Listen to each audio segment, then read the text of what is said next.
Good morning. Welcome to my thought for the day.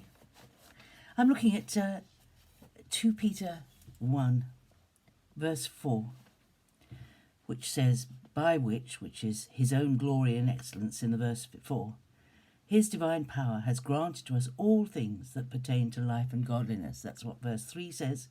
Through the knowledge of him who called us to his own glory and excellence, by which he has granted to us his precious and very great promises. I've been thinking as I've been getting dressed this morning of how amazing it is that God has tied himself to promises. When you think God is the creator of all things, he didn't have to promise anybody anything. But as you read through the Old Testament, whenever God established a relationship with anybody, all the greats of the Old Testament, he tied himself up with promises. Think of the story of Noah. Noah was told to build an ark, and he and his 3 sons and the 4 wives went into the ark with the animals. And after everything had happened and the flood had happened and the flood had receded, God promised Noah that he would never send a worldwide flood again. And he gave a sign that to remind Noah that whenever he saw the rainbow in the sky, to remember that God's promise was that never would the whole world be engulfed with a flood. God tied himself. He didn't have to tie himself with a promise to Noah. There's no obligation on God at all. But God, throughout the scriptures, has made promises. And the thing is that God is the one person who never fails to keep his promise.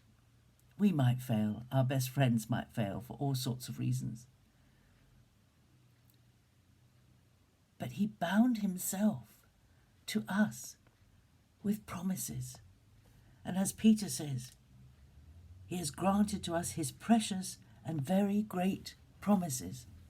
The Bible is full of promises. I remember years ago, I don't know where, somebody gave me a box full of little cards, and it was called a promise box. And you could take out daily or take out at random any of the cards, and every card had a scripture on it with a promise from God. It was called a promise box. And when you wanted reassurance about anything, or you wanted a word from God, you picked out a promise and looked at it. The promises of God are enormous. They're amazing. He has bound himself with promises because it's impossible for him not to keep his promises. It's impossible for him to fail.